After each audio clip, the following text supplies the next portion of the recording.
Let us know where you're joining from. It'd be great. Just say hello.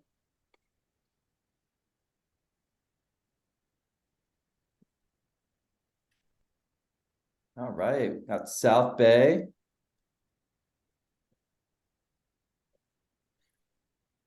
Montreal, there we go, there we go. We're international.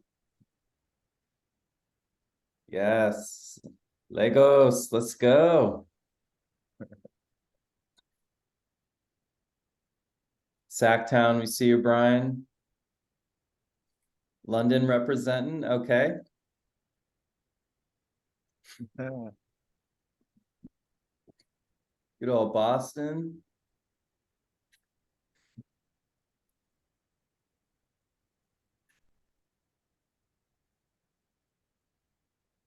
Awesome. So as folks are joining, it'd be really helpful if you can make sure you're on mute, and we're gonna get started here probably in about 3 minutes or so. And then we'll get us kicked off, but excited to have our little fireside chat today. Really, really excited for everyone to be here.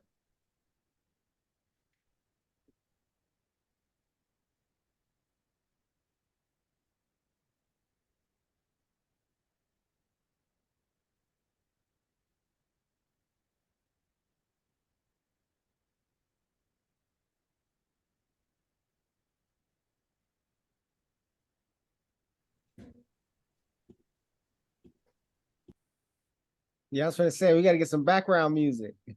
Yeah, get some, smooth jazz would be nice. Or maybe some AI generated songs, a little Drake weekend. Anybody? Hey. Don't get sued, Sam. Catch a copyright charge. There we go. On our first webinar, No. That's awesome. All right, let's give it about 1 more minute here. And today's session will be recorded. We'll be sharing that out. I'll go through some housekeeping items as we get started, of course. But very, very excited to have our special guest, Sam, today.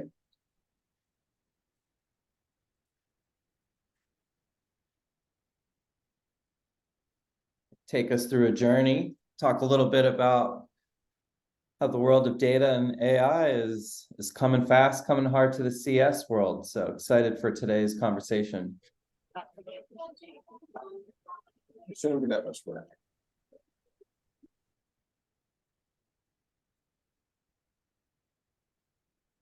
All right, so everyone's already doing a pretty good job of this before we've even had a chance to get started. But as people come in, if you can mute yourself, we're going to have an opportunity to have folks ask questions, use the chat. If you haven't already and you want to sound off, check in, let us know where you're joining from. That would be great in the chat. And then we'll make sure that we have time at the end. As folks have questions too, we'll come back to those. And Sam, what do you say we get started? All righty, let's do this. All right.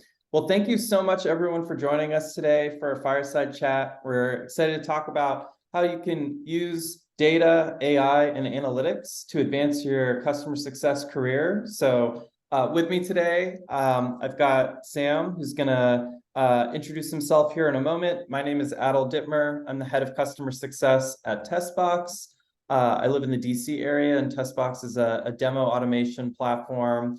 And we use AI in our product and our tool. I've worked at a couple of different AI companies as well, and really just excited to kind of have this conversation where we can learn a little bit more about Sam. So Sam, if you could go ahead and introduce yourself, I'd be excited to get going here. Yeah, so Sam Cummings, new father, CEO Dataplant. I'm really excited for this opportunity as well. I mean, I got a chance to meet the wonderful team here at Success in Black at Pulse, and I'm already a fan. So as you can see, we move pretty fast. And my company that I actually got a chance to build, personally, came out of the rooted problem of experience. We've all been in the CS space. If you're on this call, if you haven't, there's been a lot that's gone on over the last 5 years. This industry has evolved so many times, and I had a chance to be right at the forefront of that. I was head of data science at a company called Gainsight. Maybe everyone who knows what Gainsight is, post in the chat. That was the event that we all kind of met at originally. And that experience just really gave me some legs up on what success looks like and how really the best and the brightest can rise up in this next revolution happening. So I'm here to bring some of those gems, but the key thing is this is just the beginning, and I'll be bringing a lot of the content over time to really enable everybody, because if this community can take advantage of the tools and be on the forefront, we can transform the industry. We have enough people in this group to really make an impact. So let's have some fun together, huh? Absolutely. Thank you. And you know what? So Sam and I have had a chance to have a couple conversations now. You know, we met at Pulse earlier in May. Had a chance to get prep for this, and you know, I'm just learning that you're a new father. I am too. That's crazy. So you know, welcome to life. Hope you're welcome to that life. Excited we have to catch up on that here in a little bit too. So that being said, first I also want to make sure that I plug our platform that's hosting us today, Success in Black. So for those of you, if you're not already a member, Success in Black is a platform and community whose purpose is to help customer success be more inclusive. Our first focus area is elevating Black professionals in customer success by providing powerful resources to help advance careers. So you can stay connected with Success in Black on LinkedIn and signing up on our website.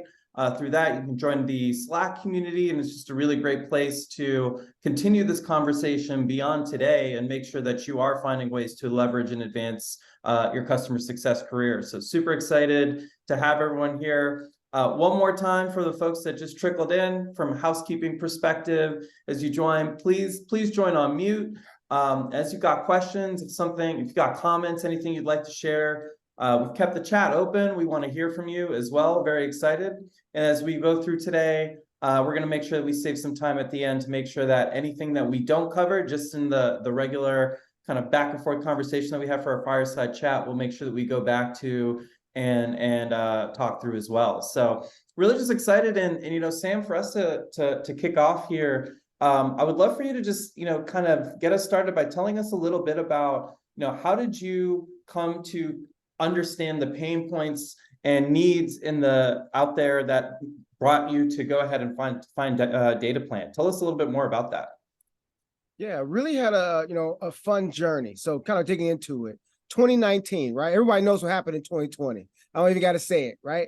And so going into that, I had a chance to do a world tour where I went to Sydney, Australia, London, and essentially stood on stage with my clients. This was a really interesting experience because, you know, at the time, customer success was new, but so was data science. So the largest companies in the world, the Marketos, the RingCentrals, they were grappling with this problem of how do I use data science tools to predict renewal?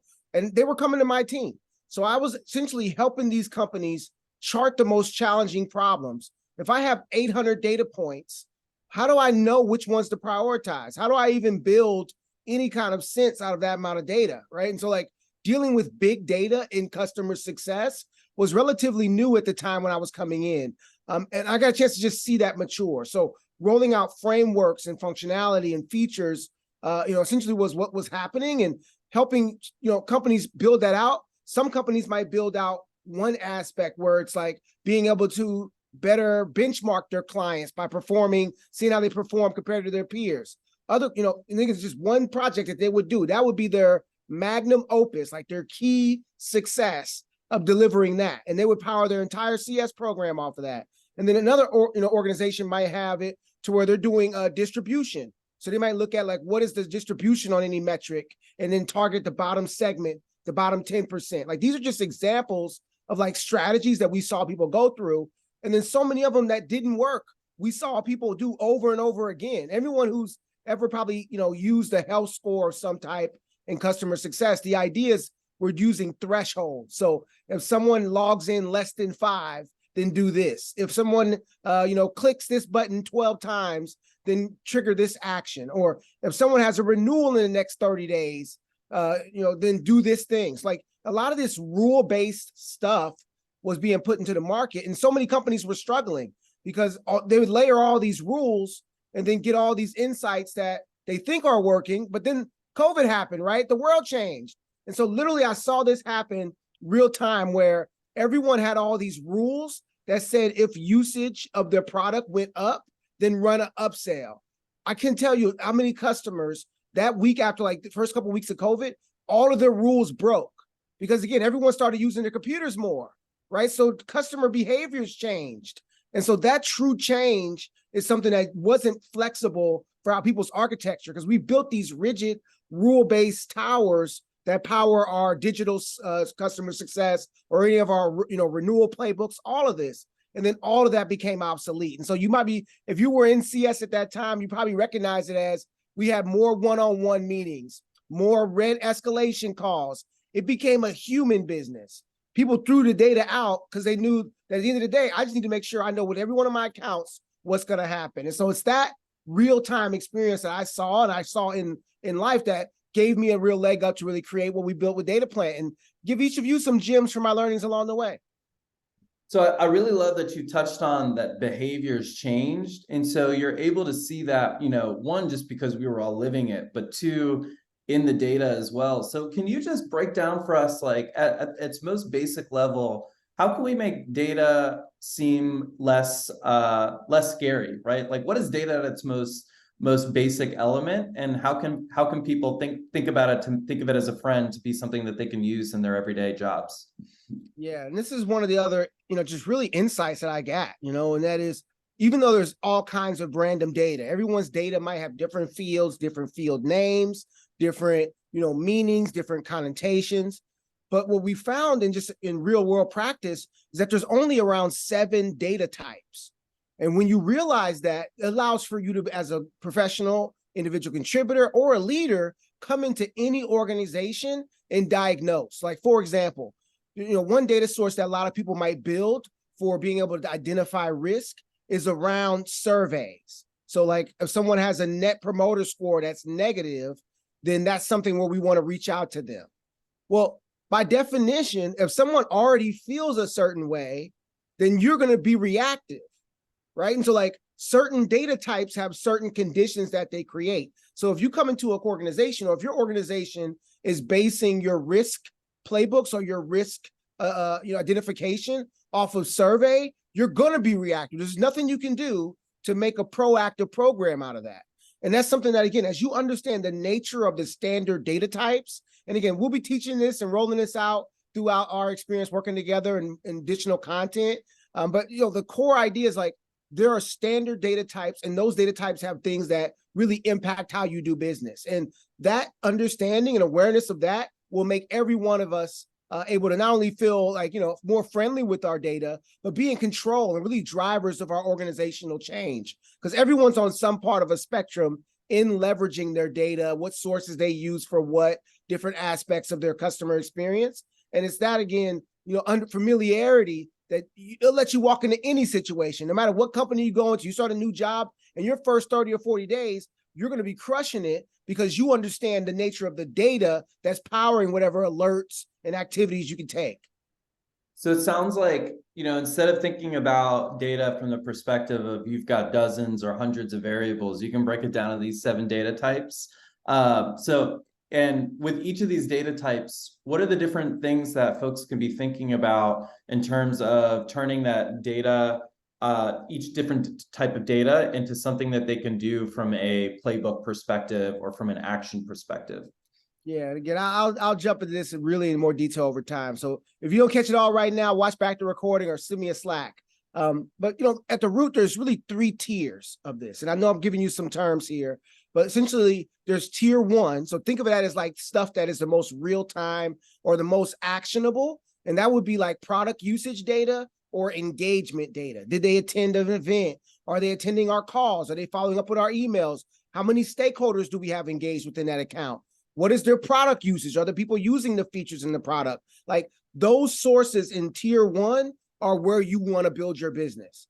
If your business is not anchored, for most of your processes is not anchored on those tier 1 sources, usage or engagement, your team is going to be reactive because you're not going to see and get caught off guard. You might think you're doing really well, but then come to find out you're only single threaded. because you have no data in your system that shows how many people you're engaged with, right? So like there's a key important measure when it comes to like that first T1. If your company's not leveraging them, that's the opportunity for you to make change within your company.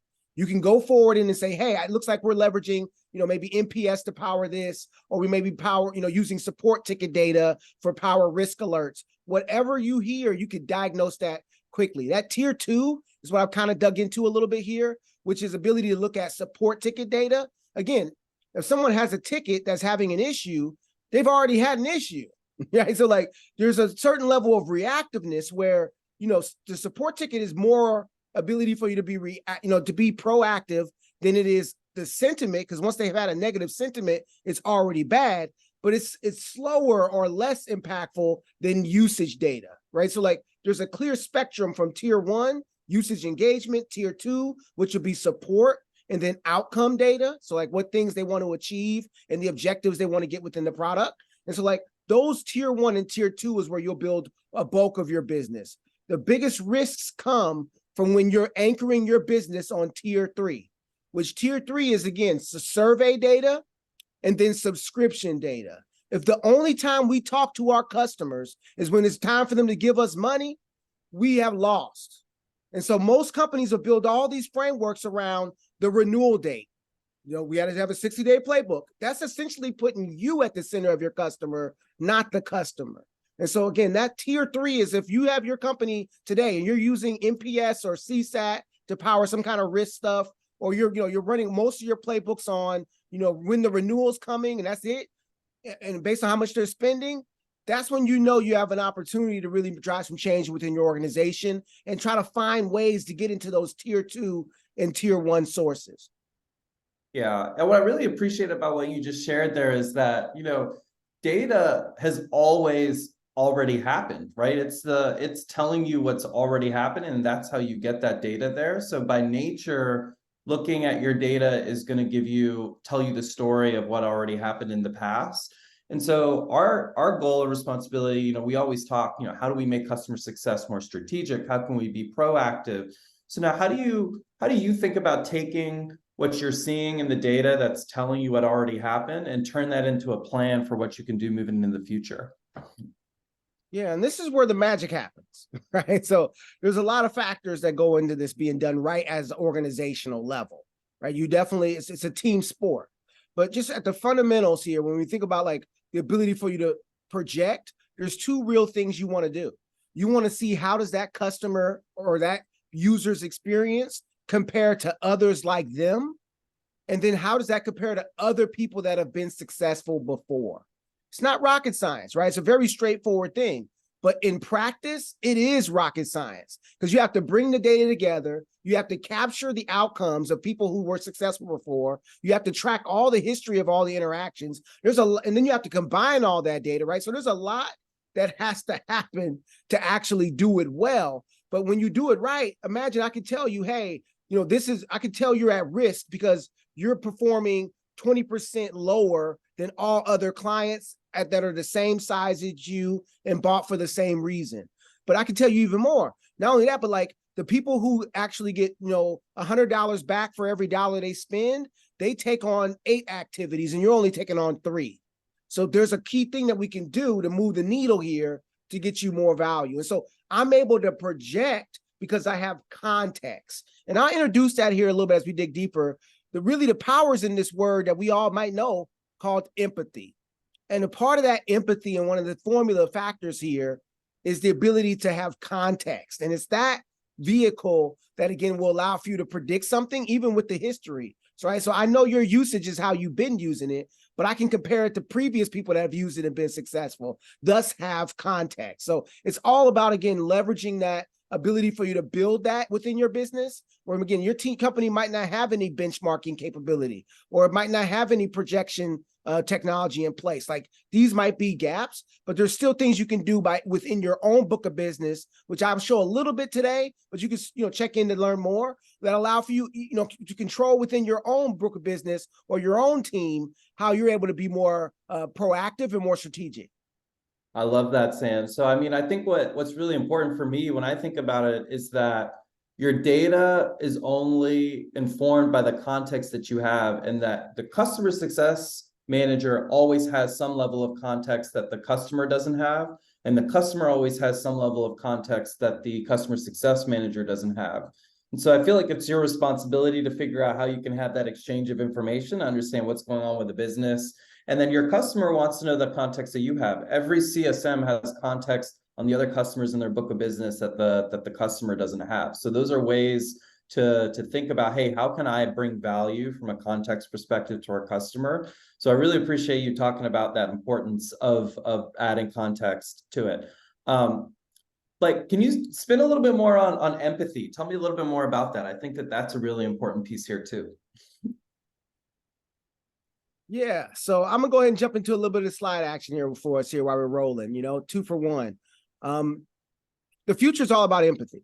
Like, as we think about this experience, I put it at a base level. Has anybody ever seen a Google review, right? You're going to go to a restaurant where somebody gives like the little 5 stars. Raise your hand or put a little thumbs up in the chat if anybody knows what I'm talking about. Yep. When someone says like they really had a horrible time, have you ever seen at the bottom where they're like, thank you for your response. I appreciate your experience. Isn't that make you feel like dead inside whenever you read that? You're like, that company that has no care about who they are. And there's reason is because there's a science to it. And even if that message was sent to you immediately, like right after you posted, it has no value. It has no context. But imagine if somebody says, I got a 1 star, and they say, hey, in that comment response, thank you for your response. I've noticed that you visit our shop 3 or 4 times over the last 6 months. And you bought the cherry pie. We're going to throw in a free cherry pie for you, and hopefully that we can win back your business. We'd love to bring you back again. Like, that level of context coupled with value, if you send that a day later even, someone doesn't really care as much about the speed because the value and context. So this is the formula. And I tell you, every one of you on this call can transform your careers no matter where you are as a leader, bringing this framework into your business, or as an individual contributor, bringing this into your workflow. And that is the combination of value, context, and speed. If you can master these 3, and again, there's give and takes. You might take more time to get the value for somebody, or you might take more time to get the context by reviewing what's going on with their support experience, what's happened in the past. But if you give good value and you come in with some good context, you can still come off as with strong empathy. And empathy gives customers satisfaction. And if you can deliver this consistently for your clients, again, dealing with the ebbs and flows, sometimes you might not have much value, but you can respond fast and say, hey, I'm checking into this. I'm looking in your use case. I'll get some more feedback from my dev team, but I'm make sure you know that I'm looking into this, right? So like, we do these things already, and we talk about it as like, this is what makes a great CSM or what makes a great CS program, but no one really thinks about the formula of it. And so what I'm here to do is really give each of you the formula so you can apply it over and over throughout your career. No matter where you are as a CS person, you're going to be optimizing one of these 3 to give empathetic customer experiences to your customer base. So we talk about a formula here, I think that that's really important, because I think sometimes people think like empathy is the soft skill, which it is. It can certainly be something that you can exhibit in your personal relationships, your professional relationships, whatever the case may be. But when there's a formula, formulas make me think of math, right? And math makes me think of AI. So tell me a little bit about how AI can be pulled into this empathy formula, and what would that look like in the example you just shared?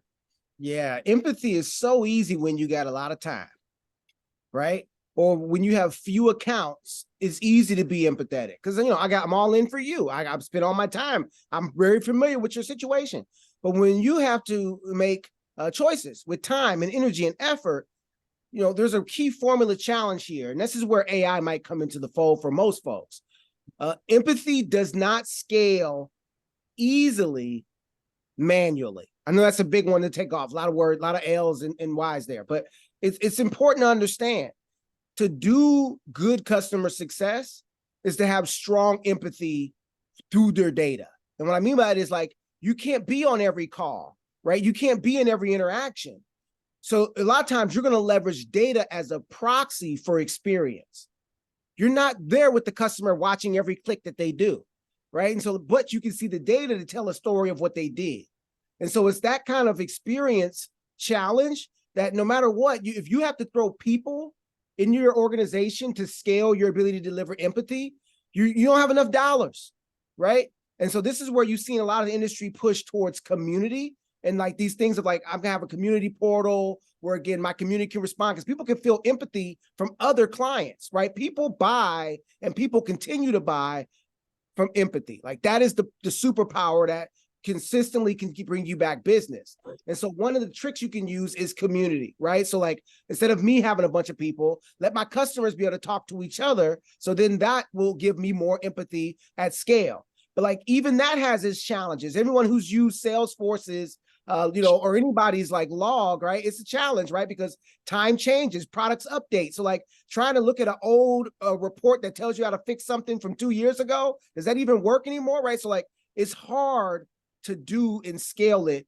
without, bringing in AI, to be honest. And that's where we are today, where again, that manual part just you're implying that you're using humans to help bring that empathy to life. Well, if that's the only way you can move, that is capped and it doesn't have the ability to scale with customers in the way that you could with AI. So I'm gonna let you see this visually. I'll just put a plug here. I'm doing an interview with my first non-human person on my podcast I host called AI for Diversity. So you'll be seeing that coming soon. Definitely come check that out. And so this is who's going to be having our job soon. I had a great conversation with her. Her name is Aura. And she talked to me about how she's going to really impact the job world. And I'm telling you, like, we are in a space where we are going to be dealing with experiences where we won't know if it's a human or not. And we won't probably care because we'll still get the better value and great context. So it's this kind of world that, again, as we look at our careers and where we fit into this, we all have the opportunity of a lifetime to be successful and be on the beneficiary side of this evolution. And so as we think about where AI fits, it's all about scale. AI lets you scale that empathy without having to scale the people as much. And that, again, whether it's more people on your team or that's you not getting enough time to spend with your family because you have to go prep for your recap meeting for 3 or 4 days in advance, because it just takes you that long to gather all the data, get all the awareness of the stakeholders, and get prepared for that call.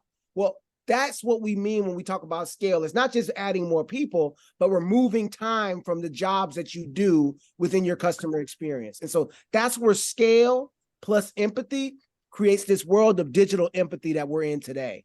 The people and the leaders that leverage scale to bring to life digital empathy programs within their businesses, those are the ones that are going to have the biggest exits, are going to have the biggest stock windfalls, and they're going to be the ones that are going for next companies and continue to be leaders. And so everyone on this call, I look forward to seeing you, and maybe I can get a little bit of that stock once you guys sell it, huh? Oh my gosh. So I gotta hear, Sam, people we don't want to scare everyone away too much, right? So what are the things that CSMs can do that Aura here can't, right? How do we protect our jobs?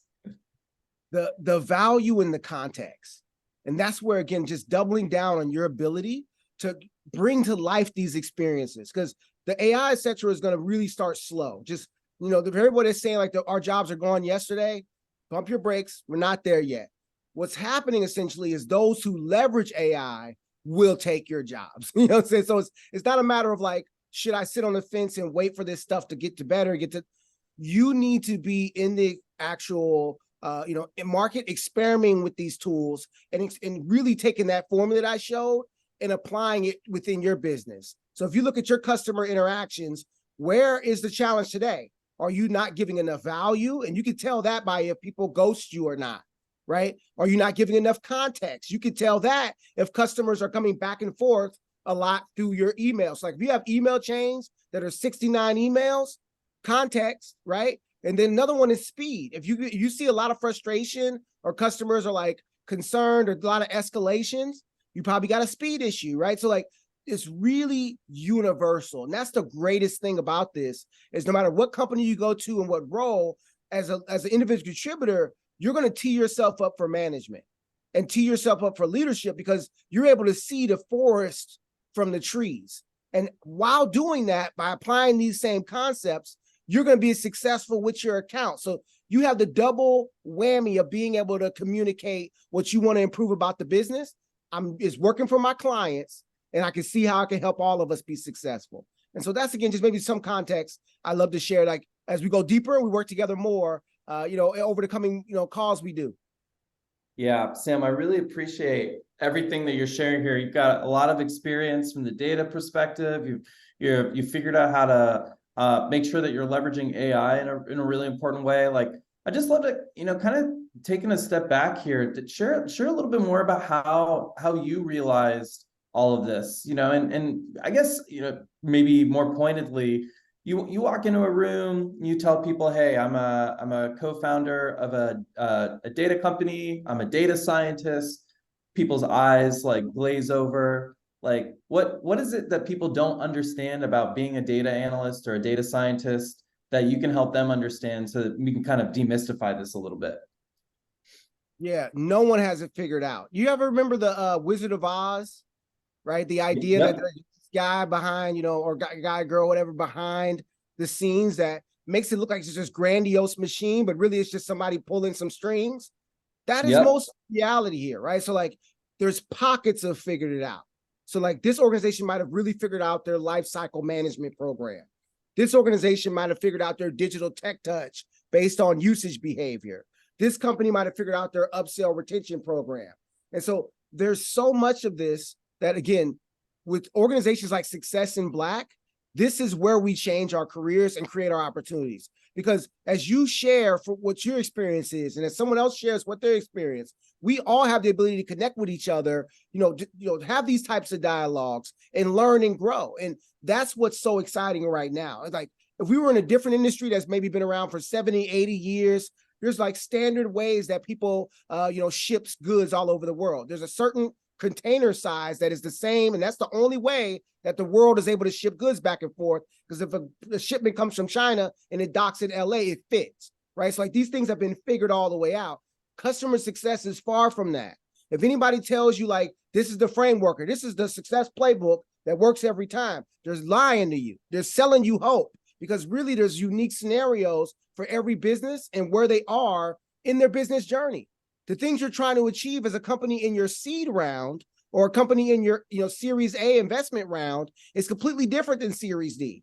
Or if your goal is to get adoption versus scaling usage and getting depth of usage, like all these different things are varying. And that's something that's just important to know. Thank you. I appreciate it. And just a reminder, as you're coming in, make sure we're on mute, folks.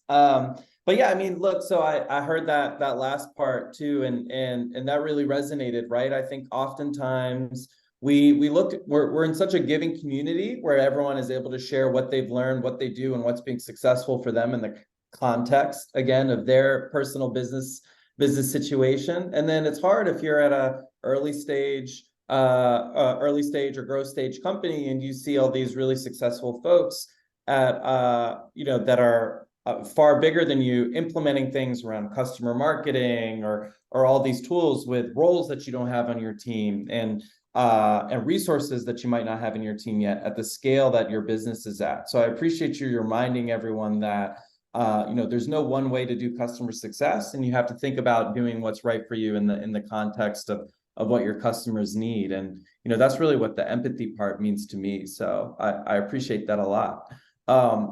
Just kind of, I guess, dovetailing a little bit more there, then, what can you tell us just about like some use cases where people on this call can actually like take something away from this and tactically try this out in their role next week, next month, whatever the case may be?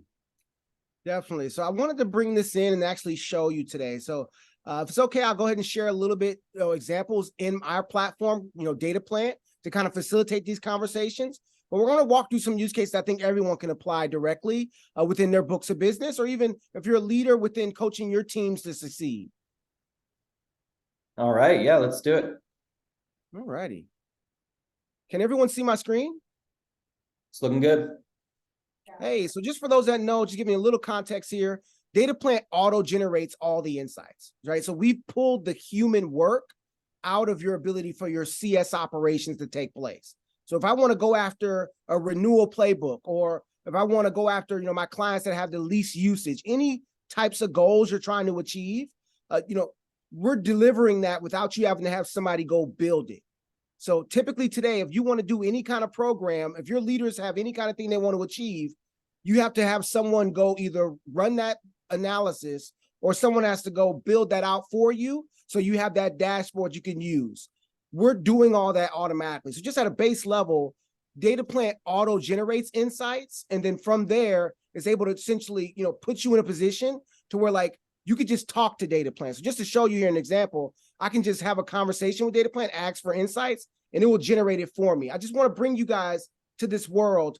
The tools you're going to be working with in the coming years, these are the type of user experiences you're going to expect. So for those that go into want to be successful, practicing with these types of tools are going to benefit you to be one of those leaders or one of those individual contributors that can master these tools before the masses are able to.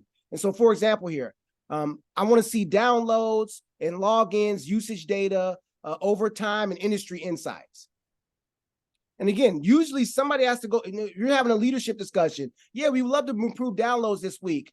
Somebody has to then go build that report, come back and tell you this is what it looks like, or this is what we're seeing. Then you can strategize upon that. By removing that human element, it's right from thought to action. So as I say, okay, hey, I was interested in different insights. It says, hey, boom, these are the industries that have the highest overages for you in usage. And again, like that ability for me to really understand, like at a base level as a leader, my focus should be on the healthcare segment. Because on average, they have 4 overages in our product consistently. So if I want to improve or want to upsell, say my goal is to upsell the business, this is the place I want to go. And then the next place I might go is medical. So again, to figure that out, otherwise someone would have to go crunch the numbers, figure out what is the top performing segment, and then provide that insight. And so like at the root, you're able to lean into that future where again, data is going to be more at your fingertips. And what I'm going to show you next is really some of those chart types that regardless if you have this tool in place or not, you can start to implement within your business. And so just refreshing here as I start fresh, I just loaded in Dataplant, it's pulled up some insights. Some of the most powerful things that we provide are peer-based. And just so you can see what this looks like.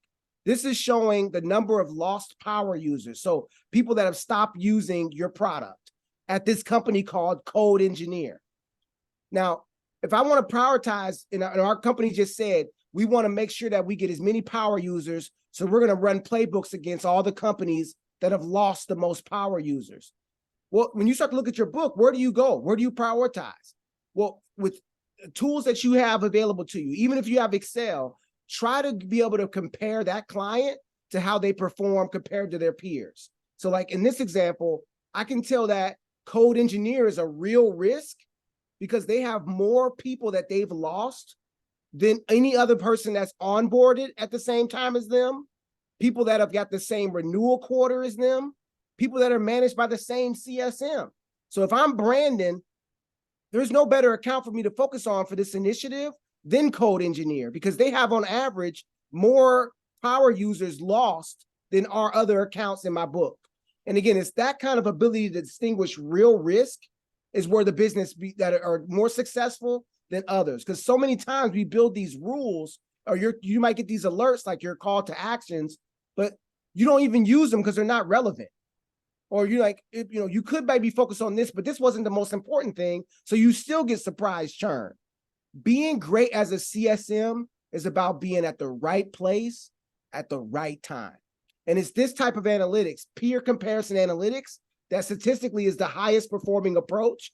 Another one, which I'll show again if we get some more time, is distribution. But again, if you're not using the right analytical approaches, you're going to fail already. And again, you're getting these CTAs or getting these notifications generated, and you think, hey, this is what they're telling me to do. It's important, but you're already teed up to not be successful because you're not leveraging the right frameworks. And so if your company isn't doing peer comparisons, you have a project, an initiative that if you could drive forward for the company, you're going to be successful. You're going to tee yourself up a promotion, and your entire team around you will be better performing. And it's because you chose the right algorithms. And so much of what I'm describing is learning about what is the nature of the data sources, and then also what types of analytical tools do you use? because not all of them are created equal. I'll pause there again for questions or thoughts. I mean, think for me, the thing that I really want to understand is like, so we've got this, we're gathering all this information, and then I really love, in the platform, it talks about insights, right? Like I can see there, it says insights. We're also learning a lot about the difference between you and me as a person, like live demo, kudos to you, you're crushing it. Love that. That's just giving me anxiety. But like the insights part, the so what now? Like what do we do with this? How do you know what those actions are? You're giving great examples of what you're going to do with this information, but how can our folks know what they should do next?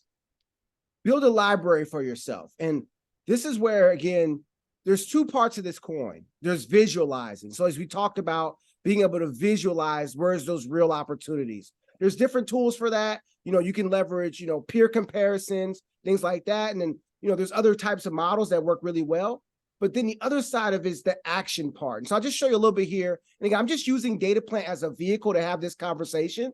But again, you could do these types of things with your own tools and practices. And so thinking about that outreach, right? So just think of this as a view within our tool here where you can manage your clients. So you can see which accounts you're prioritizing, you're going after. Within that account, if I look at my accounts and I dig into them and I start to really dig in, there's the ability for you to not only identify. So in this example here, when I look at this account, I can quickly identify for Sphere Space, this smart sphere company, these are the areas where they're actually outperforming their peers. You want to find these things so that when you're going and trying to move the needle, if you can't be strategic if you don't bring enough value and context. Your company is going to have unique value because there's other customers like them.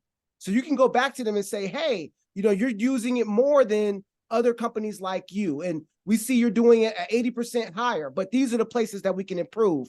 And when you go to compare and figure that out, okay, the areas that we're going to improve is this part of upsells or stakeholders engaged. Typically, that's where then you got to go figure out what are you going to do? What is going to be our company playbook? What is going to be our email copy that we're going to send? What is our strategy? This is where the other element of innovation you're going to see across all these technologies that you use.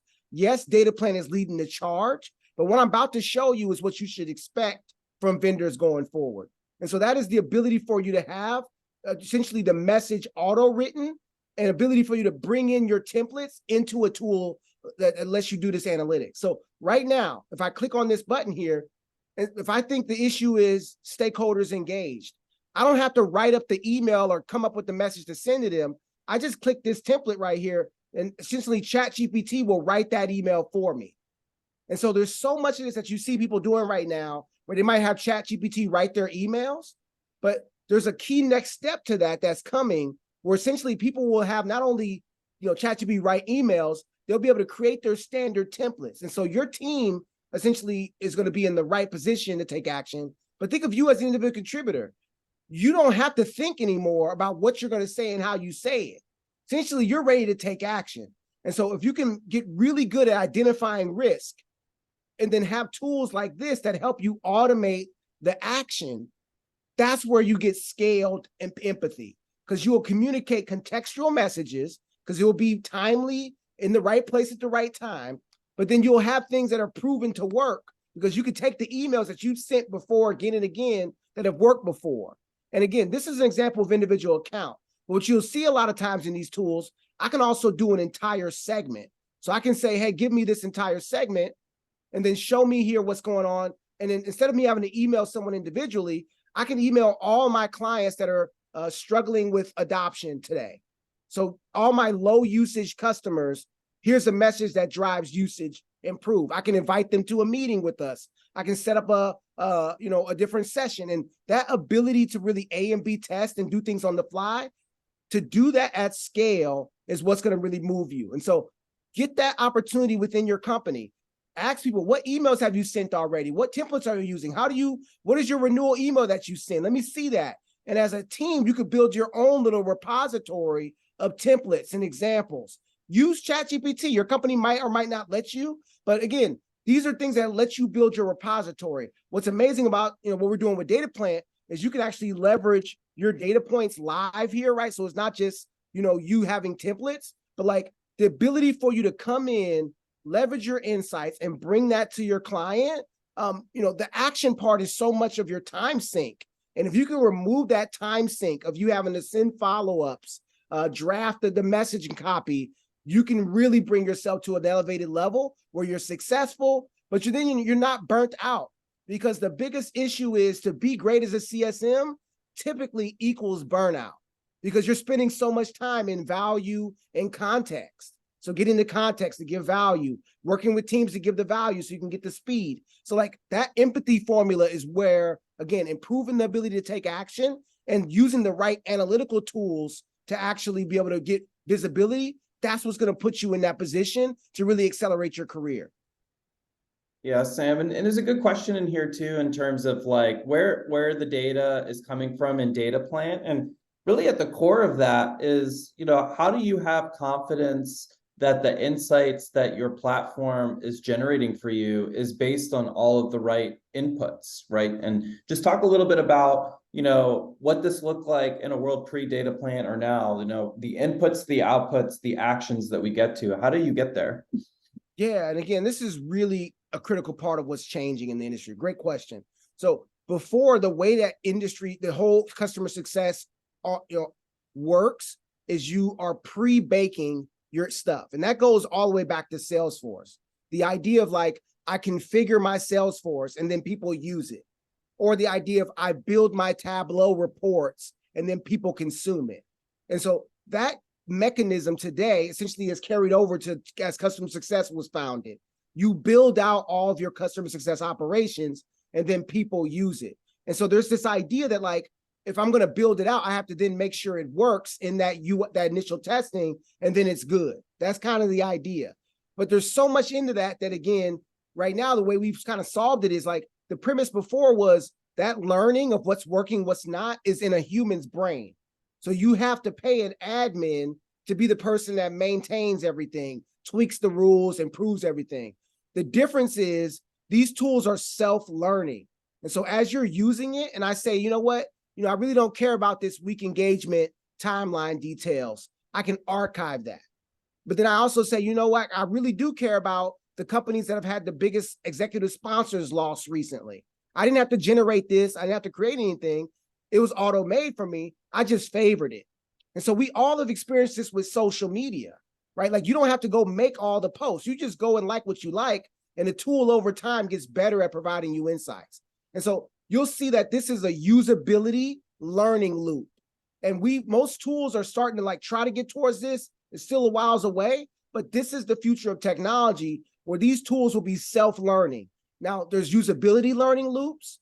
And then there's also some tools that you'll see that have outcome learning loops. And this is what I'll show you is where the tool can automatically learn. And this is what we're doing now, but just so you can see what you should expect in the future here is that every tool will be able to analyze your outcomes. So who churned in the past, who advocated in the past, any outcome you have, who spent the most, who attended your conferences the most time, who attended the most team meetings, like whatever measure you want to compare against, you'll be able to do that in these modern tools without having a data scientist. And so in this example, Dataplant is also learning from your raw data. If you give me any previous churns and then give me some usage or some marketing or some support ticket data, we could tell you what's working and what's not and learn from that as well. And so that's outcome learning, where again, we're reinforcing the behavior of these analytics and these AI tools by feeding it previous outcomes.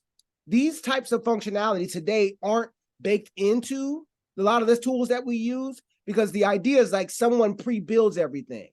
But in that future where things are more agile, because the problem with building everything up front is, again, when the COVID happens or when processes change, when your product updates, like any change breaks what you have built.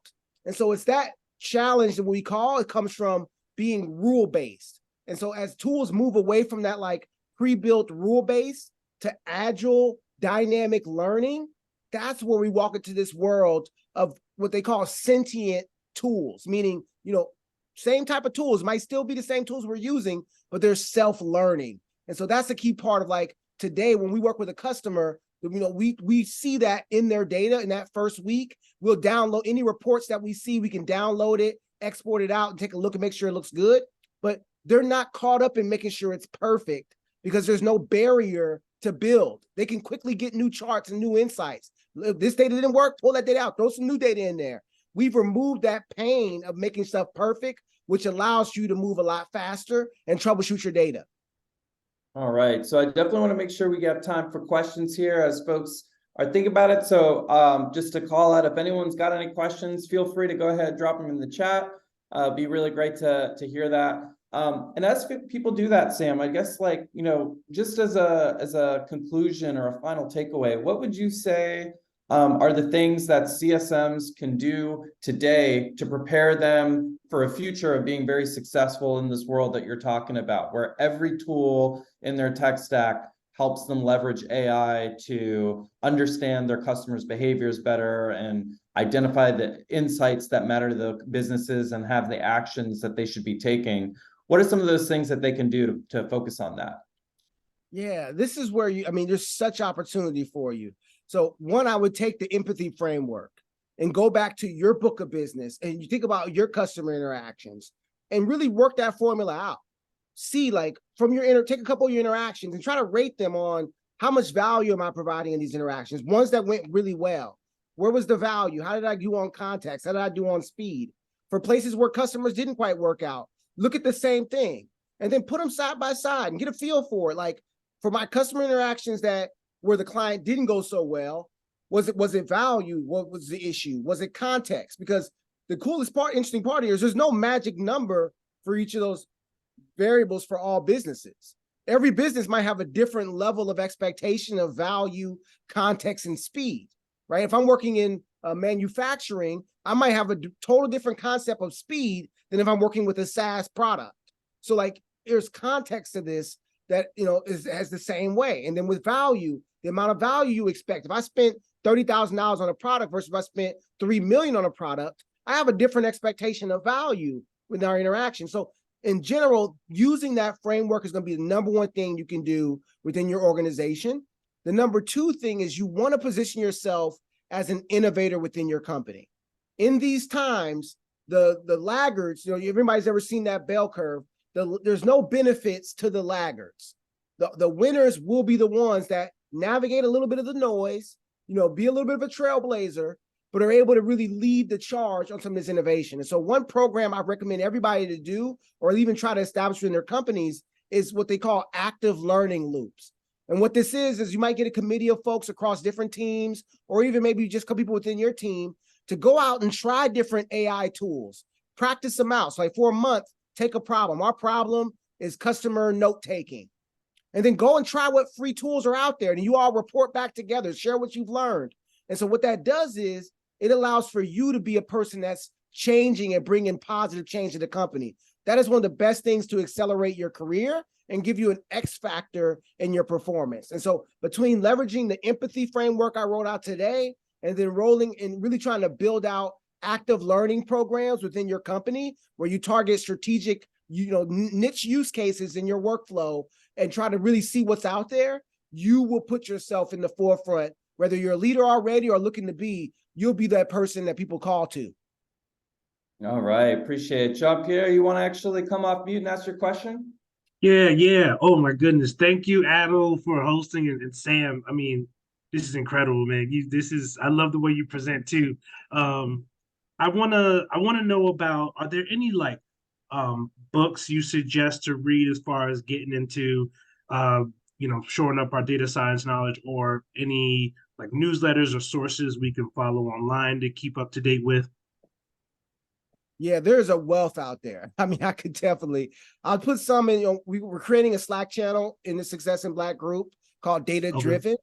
So I will throw a bunch of stuff there just so you can have, some extra stuff here. But I do think there's some really good leaders that I could put in that Slack as well that you can follow. There's a lot of fluff out there, to be honest, right? And I don't want no fluff. Yeah, we're not making sandwiches. Yeah, and definitely there's a lot of stuff around there for process. There is a dearth, or like a gap of the data stuff, right? So like what I found is like a lot of people are putting that into more of their short form content. So there's not like a book I've seen that's really got this down pat, but there are a lot of great blogs and content that I've seen out there that does capture little spirits of this. And I'll definitely put those in the data-driven Slack channel. All right, Sam, you got to write that book then, brother. Hey, sound like it. I'll get Yeah, you in on the forward, huh? yeah, give me on the phone, baby. And just to wrap up, Sam, I mean, we're getting comments left and right. I think everyone here really, really appreciates how you come, the energy you bring, how you are yourself. And and we think about the platform that we're creating here at Success in Black to help people be themselves and be successful. Can you just share a little bit about your approach to being a Black founder, being a Black CEO, and how you show up in the workplace and how you help your customers understand how you're going to help them and how you've done that in your career till date? Yeah, be you. I can't say it enough. So like we came from, I think, a really interesting time in human history, coming from our experience and our lineage, right? There was this time when you had to be a clean, collected person. Like you had to look a certain type or be a certain role to be accepted. That is no longer the time. So if you are muting who you are, or you're not being your best self, you are leaving business on the table because there's someone or some business or some use case that's not looking for the generic version of you. They're looking for the authentic you. And it was me in my own truth finding that. You might see it in my hair. You might see it in my wonder and a sense of joy and like knowledge that I bring to my work. And that's because of my lived experience and my background. And in my earlier parts of my career, I continually tried to dampen that. Like, this is the most generic way to say it, but like, we all did this. I used to get my hair cut every 2 weeks for all of my life until COVID hit. And that was because that's what was considered to be a clean look, right? And it was like looking professional. And it wasn't until like I grew my hair out that I really feel like I knew what I really looked like. If you've never grown your hair out or not combed your hair and just let your hair be normal, you probably don't know what you really look like. Because yeah, there's those iterary moments where your hair looks kind of crazy, but then it gets to another spot where it's something that's uniquely you. That unique hairdo is an analogy for your unique approach to the market. Be you, and I can't tell you enough, you'll see the world start to open up around you. Absolutely. Thank you. Thank you so much. So I just want to wrap this up here a little bit. So in terms of what's next, again, I want to plug Success in Black. If you're not already a member, you can find us on LinkedIn. You can find Success in Black. You can sign up on a website, successinblack.co. Within that website, you'll be able to find a channel where we can talk more about how we can take this conversation about data and how we're applying it to customer success practices beyond here. Sam will be able to share some information there about how you can get some access to Dataplant. We'll be sharing new content, webinars. And again, this is a really good opportunity where you're getting another value add from the Success in Black community that you can't find anywhere else. So I am just so grateful that we were able to spend this time with you today, Sam. I really appreciate everyone else that came and joined us today. Thank you so much. And yeah, really excited to have a chance to do Hold this. on, one last thing. Oh no, we got a raffle. Hey, so raffle winner, definitely just want to announce it. And maybe I did drop. Did she drop? Or was she on to get it? I don't think I see Keishla on anymore, but we're gonna have to announce in the Slack channel for sure. There we go. Perfect. All right, really appreciate everyone that shared the word about the webinar today. Keishla was our raffle winner for sharing about it, so we're gonna have to follow up. I'm sure she'll be excited too. She's probably recovering from Afro Tech, so you know how it is. But thank you, everyone. And yeah, we like to be prompt when we can. Sometimes we're not. We know how that goes, but really appreciate everyone spending some time with us here today. Thank you.